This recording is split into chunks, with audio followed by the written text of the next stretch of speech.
I, a 31-year-old male, met my wife Emily, also 31, in high school. We were classmates who were assigned to work on a project together, so we started spending time after school at each other's homes. During this period, we had the opportunity to meet each other's families. Our backgrounds are really different. My father's military profession allowed me to grow up in a more traditional family setting with my mother, father, and sister. On the other side, my wife's family faced its own set of hardships. Her parents divorced when she was young, and her father allegedly abused her older brother, James. Despite the separation, my wife lived with both her mother and father because they shared custody until she was a teenager. James alone stayed with their mother. While their relationship was strained, it was not as abusive as her brother's. Instead, it appeared that her father battled with setting boundaries and directing her appropriately. My wife Emily told me early on that her older brother James, a 35-year-old man, has always disliked her for having a closer relationship with their father. I hate to say it, but James is precisely like their father. He'd do his utmost to bully everyone around him. My wife was the one most affected by this. James went out of his way to make Emily's life difficult. During high school, he used to ridicule my wife's clothing and hair. When I came over to meet Emily, I saw James pull pranks on her that were borderline cruel, such as shutting Emily inside the bathroom and turning out the lights while Emily screamed for help because she dislikes dark spaces. If Emily received more birthday presents from her pals, James would become enraged and tear Emily's favorite clothes to tears. Emily once showed up to school untidy and wearing a cap to disguise her hair. She always had long brown hair, so when I asked her what happened, she broke down and told me how James had mixed color dye with her shampoo, forcing her to cut her hair short to salvage what she could. It was awful to see her like this. James's jealousy appeared limitless, and Emily felt the brunt of it much too frequently. I couldn't comprehend how somebody could be so harsh to their own sibling. It was obvious to me that their relationship was toxic, but Emily always appeared to make excuses for James's actions, claiming that he was simply going through a difficult period. I'd always hoped Emily would recognize her worth and separate herself from James's toxicity. Emily's mother did little to help her during this entire ordeal. My wife was consistently unfavorable compared to her older brother. According to my wife, her mother always said her eldest brother was smarter, more talented, more personable,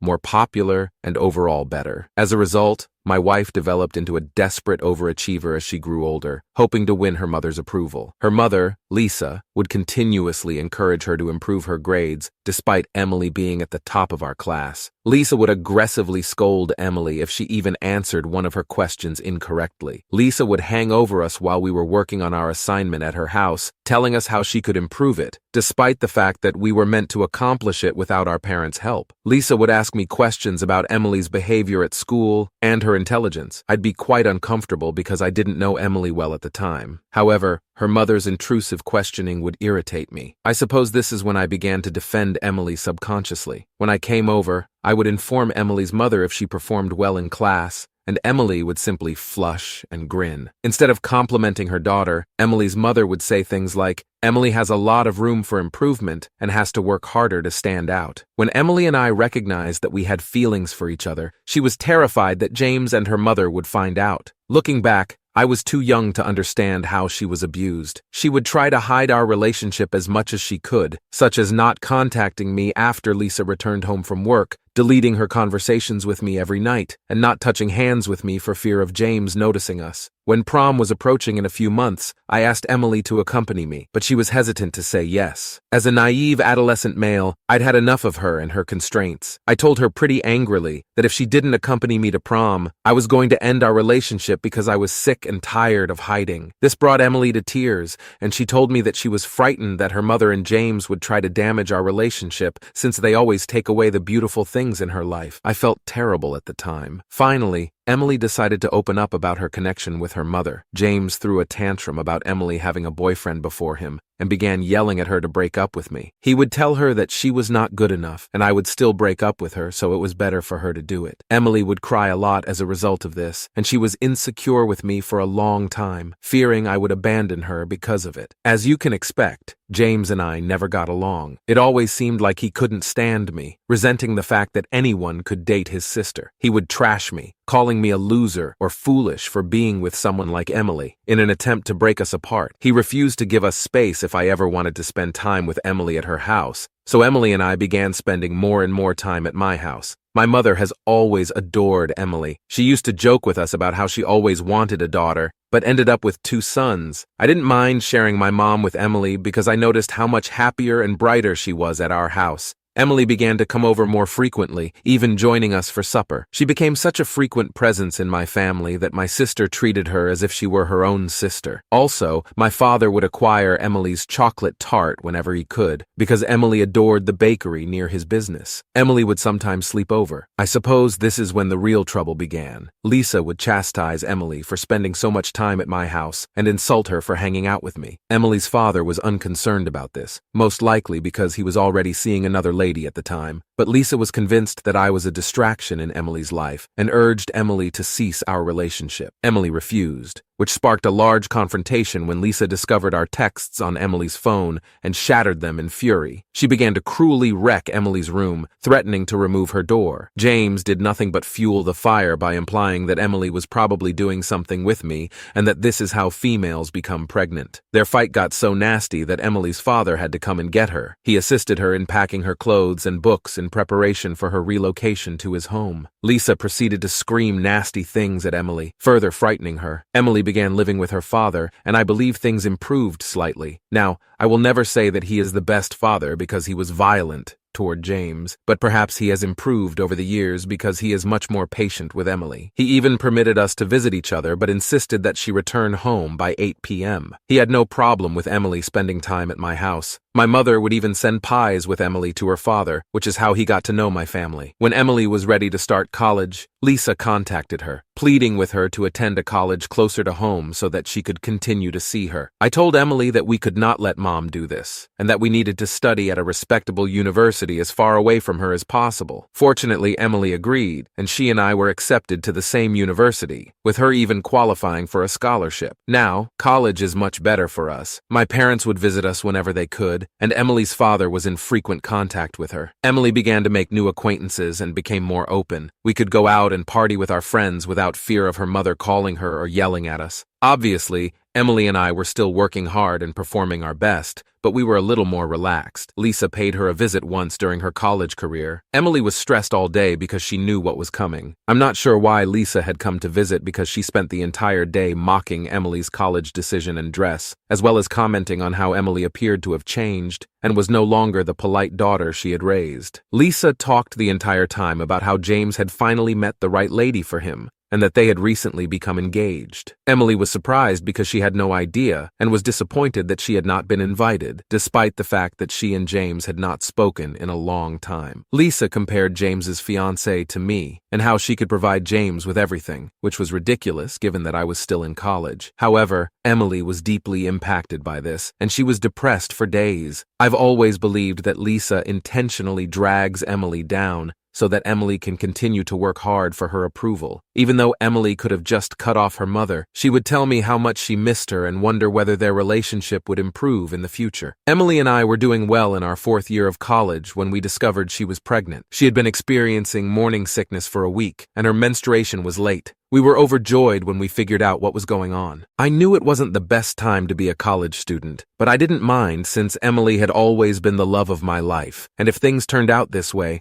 I was prepared to step up and support her and our baby. We went to ultrasounds together and were informed by the doctor that everything looked fine. I ultimately told my parents, and they were both surprised and pleased for us. My father reassured me that I had nothing to be concerned about, and my mother promised to help Emily and our baby as much as she could. The only difficulty was that Emily had to speak with her parents. I knew this was going to be a difficult conversation because her mother was bound to blame her and me, but I pushed Emily to speak up because it was a crucial topic before the baby arrived. Emily decided to go back home and speak with her parents on her own. I asked her not to go alone and expressed my desire to accompany her because I was concerned for her safety, but Emily insisted that she face this alone. That weekend, Emily returned to her father's house, where she eventually called her mother and requested a meeting. She had texted me until she reached her father's house. This is when things get muddy. For days after Emily's claimed rendezvous at her father's house, she did not return my calls or text messages. I was worried and sick because I began to believe the worst. 3 weeks of constant calls and messages later, Emily called to inform me that she was dropping out of college. I was surprised because this was not the news I had hoped to hear. I questioned her about what had happened,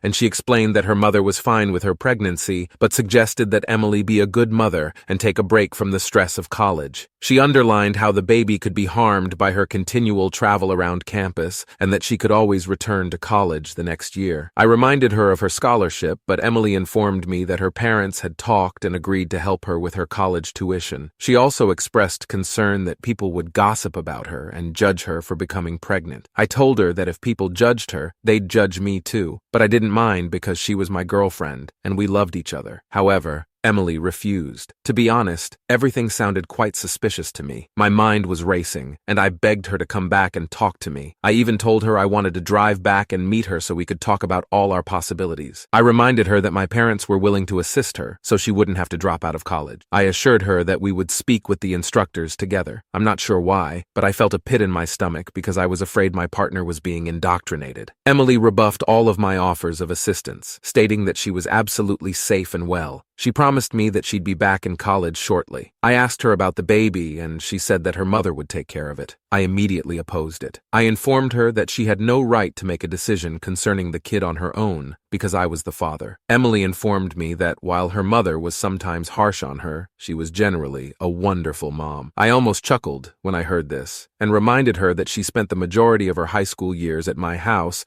because she despised being at home and that her mother had nearly kicked her out. This ended in a confrontation with Emily, who claimed that I was being too harsh on her mother and should show more sympathy. I told her that I couldn't compel her to return to college, but I didn't want her mother anywhere near the kid. Finally, Emily told me that we would make that decision once the child was born. I reluctantly consented. Emily and I spent months on the phone, talking whenever we could. I was working hard in college to acquire my degree, while Emily was dealing with the pregnancy on her own. Emily told me that Lisa and James were quite nice to her during the entire process. She would tell me excitedly about how her brother would accompany her to her ultrasounds and how her mother would give her foot massages when she was tired. During this period, I would occasionally pay Emily a visit when I had a break from college. Lisa despised these trips and would continuously blame me for Emily's pregnancy, but I accepted her garbage because I believed I deserved it. However, every time I tried to touch Emily's tummy or spend time talking to our child, like every other pregnant parent does, and Emily encouraged me to do so, Lisa or James would interrupt us. They would tell me it was strange and I shouldn't be so attached. I'd ask them what they meant, but they'd brush it off. As the delivery date approached, Emily told me how her mother and brother had persuaded her to have a home birth with the help of a doula. I looked into it and told her firmly no, since I was frightened of what could go wrong. However, Emily began to claim that she had met the doula and was seriously considering a home birth. Looking back, I wish I could have stopped her, but life had different plans for us. On the day Emily gave birth, I was taking tests. My phone was set to mute, and I wasn't allowed to check it during tests. When I finished, I saw 12 missed calls from Emily and her message requesting that I come to her immediately. I called her, but no one answered. I called her again, and James answered the phone. I asked him what had happened to Emily and whether she was okay. James assured me that Emily was okay and that I should come over. I rushed into my car and drove for 4 hours straight to be there for Emily. Throughout the drive, I kept expecting the worst. When I arrived, I ran to see her. Lisa and her ex-husband exchanged sad looks as they opened the door. I didn't even bother with them because I was looking for Emily and found her in her room. Emily was curled up on her bed, weeping. I instinctively embraced her, desperate to find out what had happened to our child. Emily continued to cry, unable to express herself. Overwhelmed by the tension, I begged her to reveal the truth. Emily finally took a big breath and told me through weeping that she had lost our kid. I felt the ground shake beneath me and my heart was breaking. I began to cry and Emily comforted me as I sobbed for hours on her lap. I kept asking her what happened, and she said that the baby was certified stillborn as soon as she gave birth. She went on to describe the reactions of her doula, her mother, and her brother, but I couldn't understand anything. I felt like puking, so I dashed to the restroom. Later, I contacted my parents to come get me up. They didn't realize Emily had given birth, so they rushed over. When they learned the news, they were as upset as I was. My mother hugged me as we both grieved, and my father comforted Emily, assuring her that they were there for her. I can't begin to describe how horrible those days were. I'd never been depressed or suicidal before, but I came very close at this time. The only positive aspect was that Emily and I continued to adore each other. We never left each other. I eventually had to return to college, and Emily returned the next semester, as she had promised. For a long time, I worried about getting intimate with her again since our child's stillbirth haunted me. Looking back, Emily never reacted the same way I did. Yes, she was crying when I first saw her, but she was back to normal within a few days. At the time, I suspected that was her coping method. She would go out with friends, drink, or party as if nothing horrible had happened. She recovered fast, while I remained heartbroken and uneasy. My parents would regularly check on me. 4 months after Emily's tragedy, James told us he had become a father. I was startled because I had no idea what he was anticipating to begin with. I questioned Emily, but she explained that James had adopted a kid after her pregnancy, but she had forgotten to notify me. This was uncommon for Emily, as I had known this woman since we were teenagers. She and I never kept any secrets. Throughout her pregnancy, she never revealed to me that James intended to adopt, but Emily reassured me that pregnancy had made her forgetful, which occurs to a lot of women. Eventually, despite my suspicions, I let it go. Emily and I graduated from college and married 2 years ago. Because I graduated before her, I got a job first, which helped me save money so we could move into our leased home. When she graduated, we both obtained good jobs and contributed equally to the rent and bills. And because we felt safe and settled, I finally proposed to her this year. Everyone congratulated us. By this point, Lisa and I had repaired our friendship, and she no longer mocks me. We are planning a typical church wedding. When we went to talk to our priest about our vows, he emphasized that couples should not keep secrets, and that we should be honest with each other before we married. Otherwise, it would be a sin and treachery in God's sight after the marriage. Since that day, Emily has been quite jumpy. She inquired if I had anything to confess to her, and I chuckled. I'd never hidden anything from her. When I questioned her about it, she became irritated and told me how I could possibly doubt her, and that I should have more faith in her if I was going to marry her. Her reply surprised me because I assumed we were just fooling around, but I chose not to push it any further. Throughout our wedding, Emily remained abnormally quiet and distracted. I've seen some brides go overboard with wedding planning, but Emily seemed unconcerned. When my mother expressed interest in going dress shopping with her, she informed her that she could simply pick out a dress for her because she had no preference. Emily expressed no interest in guest lists or centerpieces. Fortunately, my parents stood up for us and assisted me in organizing everything. Emily appeared to be absolutely out of it. I even asked her if she had cold feet, but she got emotional and assured me that she had no doubt in her mind that she was going to marry me. On the day of my wedding, although my friends and I had a great time at the reception, Emily appeared particularly subdued, and I could see her forcefully smiling and talking to the people. During the wedding, I finally met James's son, who shared James and Emily's green eyes. I hugged him and felt almost sad, remembering how Emily and I had lost our child. James complimented me before rushing his son away to eat and socialize with the other guests. During the celebration, I once overheard Emily arguing with her mother in whispered tones, but when I approached them, they stopped. I suppose this is when the warning bells in my head went off. Emily maintained a melancholy expression throughout her honeymoon. I could tell something was bothering her, and I couldn't take it longer. I told her that she needed to tell me what was on her mind, but Emily tried to avoid the topic. I remained firm and refused to let her get away this time, telling her how suspicious her conduct had been over the last few weeks. I told her she could tell me whatever she wanted, because if she didn't, I'd assume the worst of her. Emily laughed dryly, telling me that I couldn't even imagine what she had done. Hearing this, I got a sinking sensation in the pit of my stomach. I pushed her to be honest with me, assuring her that we could handle anything together. Emily finally took a big breath and began to reveal her truth while silently crying. She sadly admitted that she had been lying to me all along and that it was eating her insides because she didn't want our marriage to start on the wrong foot. I patiently waited while my thoughts reeled as she continued to explain how she knew I wouldn't be able to forgive her, but she wanted to say it to me. She informed me that she had never lost our kid. My eyes widened in surprise as she went on to explain how she had surrendered our kid to her brother James due to intense pressure from her family. Apparently, James and his fiancée were attempting to have a child, but James was unable to get her pregnant because she was infertile. So, when he found out Emily was pregnant, he was overjoyed and began telling her how she needed to surrender her kid to him, convincing her that she wasn't yet ready to care for a child at this age. Lisa, who was opposed to Emily becoming pregnant, suddenly seemed to agree with James's suggestion and persuaded Emily that this was the best course of action for everyone. When Emily answered no, things worsened. Her mother and brother began yelling at her,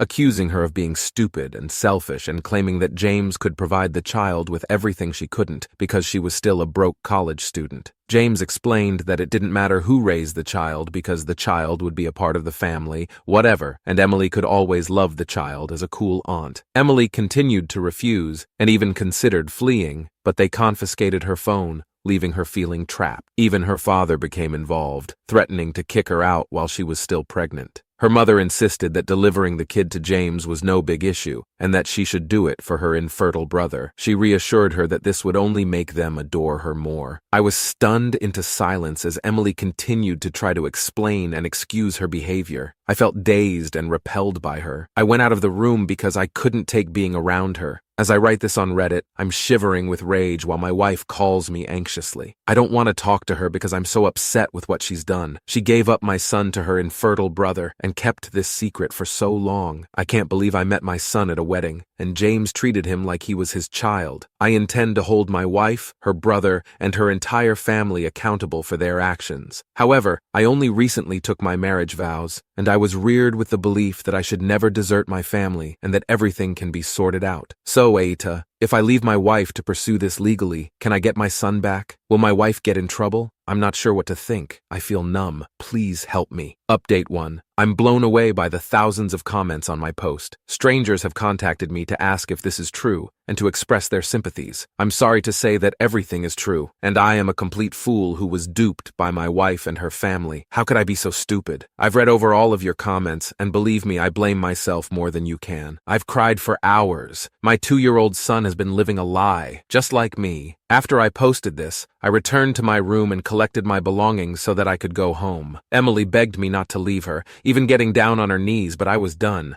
I'm not sure how, but all the love and admiration I had for her throughout the years seemed to have evaporated. I felt disgusted and betrayed. I'm currently at my parents' house, and they're as astonished as I am to learn the news. My folks are ready to take up arms against Emily's parents. I will call a lawyer who can assist me with all of this. Allow me to clear my mind and consider all of my alternatives. Update 2. It has been 4 months since my last update. I understand it has been a while, but coming to court every day has kept me busy. First and foremost, to answer several queries, no, I am no longer married to Emily. My lawyer assisted us in annulling the marriage due to irreconcilable differences, and I told the judge how my wife had handed our child to her infertile brother, which made me no longer want to be married to her. The judge made a double take and wondered if she had heard correctly. Anyone who hears my story is stunned and asks me to tell it again because no one believes a mother can be so harsh. Emily, for her part, has continued to portray a bereaved ex-wife. Many of you pointed out to me that if Emily had truly wanted the baby, she could have battled for it a long time ago, but she chose to remain silent and let me suffer, believing we had lost our baby. She plainly adored her brother and mother more than me. I don't care about love, but she had the audacity to give away my son and convince me that he was stillborn. I've been to court every day with my lawyer, attempting to show this. The judge first ordered a paternity test to determine whether I was his father. James's lawyer fought hard but had to concede when it was determined that I was, in fact, the child's father. All hell broke loose. I wanted to lay my hands on James while he and Lisa cried silently, as if they had been wronged. Emily sat in the courtroom looking sad. The judge ordered a complete investigation into the circumstances surrounding the child's surrender to James. Since it has been established that I am the father, my lawyer has informed me that Emily's actions were not only emotionally distressing, but also legally problematic, and that she may face imprisonment. I sincerely hope she does because, as a father, I don't want any other dad to go through this nightmare. No parent has the right to just give away their child, and I hope my case serves as an example to anyone who considers doing so. Update 3. We apologize for the late update. I realize it's been 8 months since my previous update, but I couldn't update while custody hearings were still ongoing. In the weeks that followed, the legal proceedings changed dramatically. Testimonies were heard, records were produced, and the truth gradually emerged. It was discovered that Emily had been bullied and pressured by her relatives,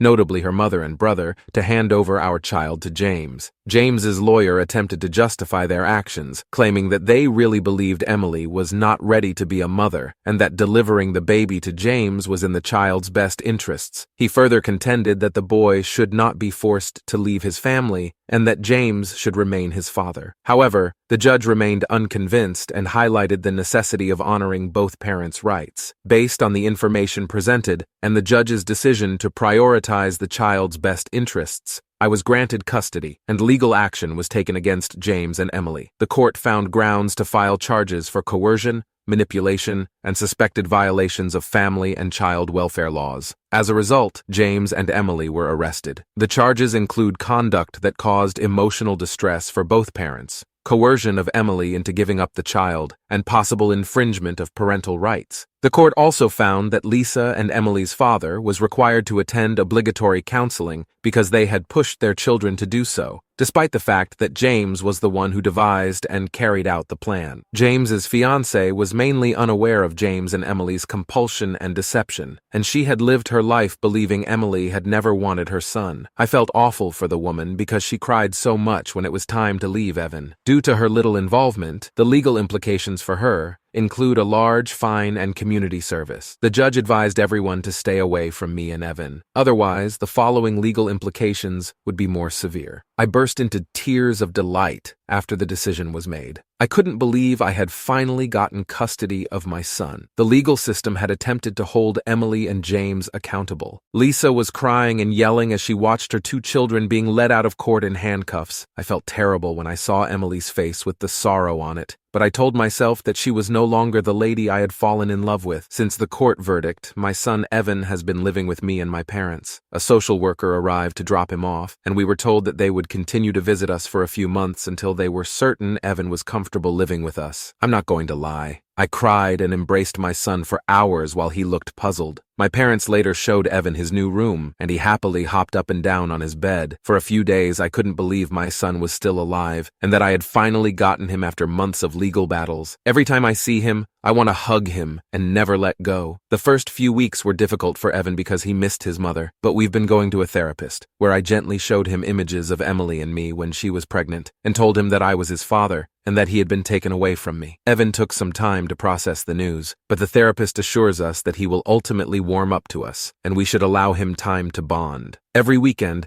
I take my son to the park, where we play games, sketch, and spend quality time together. Evan is gradually opening up, his laughter increasing, and his faith in me expanding. The social worker visits have been good, with each one confirming that Evan is adjusting well to his new surroundings. The first bewilderment and sadness fade, giving way to the delight of making new memories together. My parents have been tremendous sources of comfort and stability for Evan throughout this difficult period. As we continue through this healing process, I am appreciative of the support I have received from Reddit since my initial post. The scars of the past are gradually healing, and I want to go forward with my life. Therefore, this will be my final update. Thank you to everyone who checked in on me and gave me advice during this. This is a win for all of us, not just myself.